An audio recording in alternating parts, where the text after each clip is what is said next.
المنظم ده فيه 3 فتحات تهوية على حسب بقى نوع الخضار اللي انت هتحطيه في العلبة، فبتظبطي المنظم. يعني لو انت مثلا شايفين دي، انا عايزه اوريكم هنا برضو بالتوضيح. لو احنا مثلا هنحط خضار او كرنب او اي حاجه، بنخلي فتحه التهويه ايه على الوسط كده. لو احنا هنحط اي حاجه من الاصناف اللي موجوده في القائمه دي او القائمه دي، هنا الخضار وهنا الفاكهه، بنخلي الفتحه بتاعه التهويه على انها مقفوله قفل كامل. لو هنحط اي حاجه من القائمه دي، بنخلي فتحه التهويه مفتوحه ان فتحه كامله. الحاجات بقى اللي في القائمة دي ممنوع اصلا تتحط في العلبة، يعني ما ينفعش ان احنا نخزنها في علبة الخضار دي. طيب تعالوا اوريكم بقى الخضار اللي انا حطاه في العلبة دوت بقالي 10 ايام بالظبط موجود في العلبة. تعالوا نشوف حالته بقى عاملة ازاي. هو فعلا يعني العلبة حافظاه حفظ كويس، ولا في منه باظ ولا ايه؟ تعالوا هنفتح العلبة دلوقتي ونشوف. بصوا بقى، انا اول ما بفتحها كده، اي ميه بقى بلاقيها متكثفه على الغطا بالشكل اللي انتوا شايفينه دوت، لازم ايه باي منديل او فوطه مطبخ نظيفه وبنشفها كده.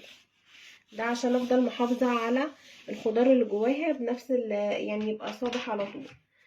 انا بقى لما بجيبها بحط مناديل زي ما انتوا شايفين كده، بغطيها بالمناديل دي، وببقى حاطه برده مناديل من تحت.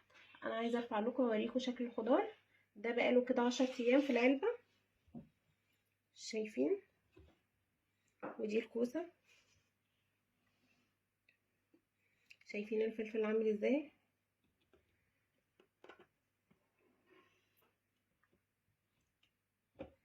طيب هل هي فعلا عملية؟ انا بحط المناديل دي ليه؟ علشان يعني الخضار ساعات بينزل ميه او بيعرق او كده، فبحط المناديل دي علشان لو اي حاجه نزلت انا ببقى حطاها تحت في القاعده بتاعه العلبه من تحت، ببقى حاطه طبقه مناديل، وبحط برده من فوق طبقه مناديل عشان اي مثلا بخار يتكثف على الغطا بتاع العلبه، على طول المناديل تشربه، او اي حاجه تنزل مثلا الخضار يكون نزل ميه او اي حاجه في العلبه من تحت، برضو المناديل على طول تشرب. طيب هو ضروري ان انا احط المناديل بالشكل ده كده؟ لا، هو مش ضروري، او مش مكتوب مع التعليمات بتاعه العلبه ان انت لازم تحطي مناديل بالشكل ده. بس انا بحطها لان انا بسيب الخضار فيها فتره كبيره، ممكن يوصل معايا لشهر، وبتفضل الحاجه برضو طازه زي ما هي. فبحط المناديل دي برضو علشان ايه احافظ اكتر على الخضار. انما هو يعني مفروض ان انتي بعد ما بتجيبي الخضار بتحطيه يسقع شويه في التلاجة. هو انا ما بعملش الكلام ده، بس هي اللي جابت لي العلب قالت لي كده.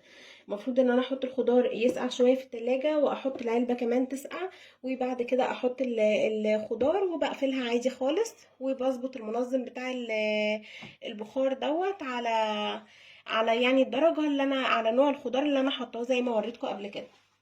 طيب تيجي نشوف بقى ازاي احنا بنرص فيها الخضار.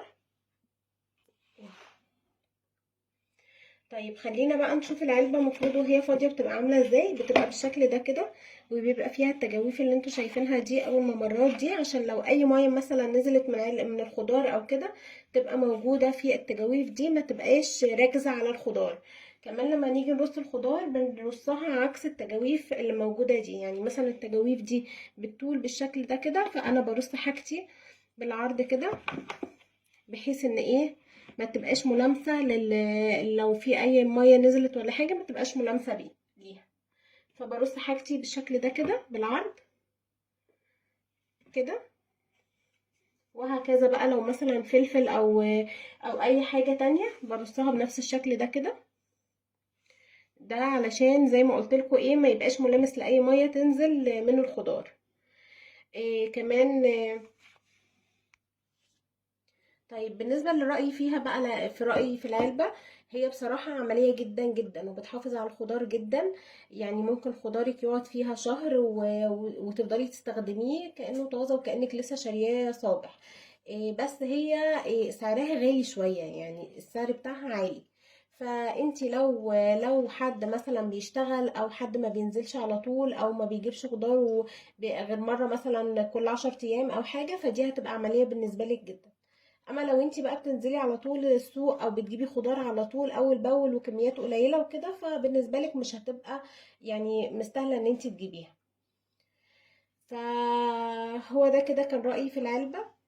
بس كده ده كان رأيي في العلب بتاعة الخضار. انا كنت كمان جربت منتجات تابروير في كذا حاجة. انا قعدت فترة بصراحة اجيب للولاد في المدرسة البوتل بتاعة المية اللي بيشربوا فيها مية او عصير.